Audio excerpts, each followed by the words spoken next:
मोह भंग होने के लिए कोई तो चाहिए लताड़ने वाला, कोई तो चाहिए अपमान करने वाला, कोई तो चाहिए दिल दुखाने वाला। तुलसीदास जी ऐसे ही क्या महान तुलसीदास हो गए, कहानी मालूम है ना सबको। जब पत्नी ने ही लताड़ दिया, पत्नी ने ही अपमान कर दिया, दुखा दिया, तो मोह भंग हो गया उनका। जब उनको ज्ञान प्राप्त हो गया तो पत्नी को दंडवत प्रणाम किया कि यही मेरी गुरु है। तो अगर किसी की पत्नी किसी से झगड़ा करती है तो तुम थैंकफुल हो जाओ कि तुम्हारा मोह भंग हो रहा है, और किसी का पति किसी से झगड़ा करता है तो तुमको थैंकफुल होना चाहिए। तुम उसी में घुसे जा रहे हो, बार बार शिकायतें किए जा रहे हो, वो ऐसा क्यों करता है, वैसा क्यों करता है। अरे परमात्मा है वो। अब परमात्मा तुम मीठे से नहीं मान रहे हो, बहुत चक्कर की गोलियां खा ली तब वो कड़वी दवाई पिला रहा है।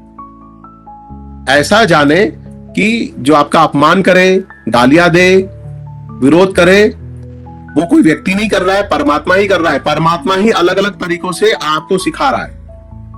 तो अगर आप कहीं फंस रहे हो, किसी में अटके हो, और वो आपका अपमान करता है, इंसल्ट कर देता है, बुरा भला बोल देता है, बुरा मत मानो, बल्कि मन ही मन उसको दंडवत प्रणाम करो। इतना छूट गया, थोड़ा सा बचा है ना, भगवान से प्रार्थना करो और थोड़ा छूट जाए तो 2 दिन बाद और वो चार गालियां दे देगी।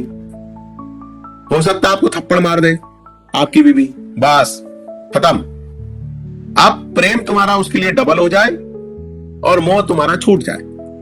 वो थप्पड़ मारे और तुम प्रणाम कर लो, वाह क्या बात है। ऐसे आत्मोन्नति होती है।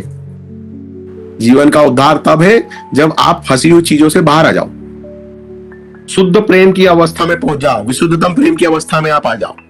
ऐसा प्रेम जहां कोई अपेक्षा नहीं, जहां कोई मोह नहीं, कुछ नहीं, बस उसके प्रति तड़प है, विरह है, व्याकुलता है, और वो व्याकुलता और विरह ही आपको आनंद दे रहा है।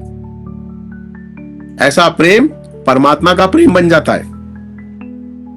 लेकिन जिस प्रेम में आपको सिर्फ पाना ही पाना है, खोना नहीं है, त्याग नहीं करना है, अहंकार का पोषण करना है, किसी का शोषण करना है, तो वो प्रेम है ही नहीं। प्रेम के नाम पे आप कुछ और ही कर रहे हो।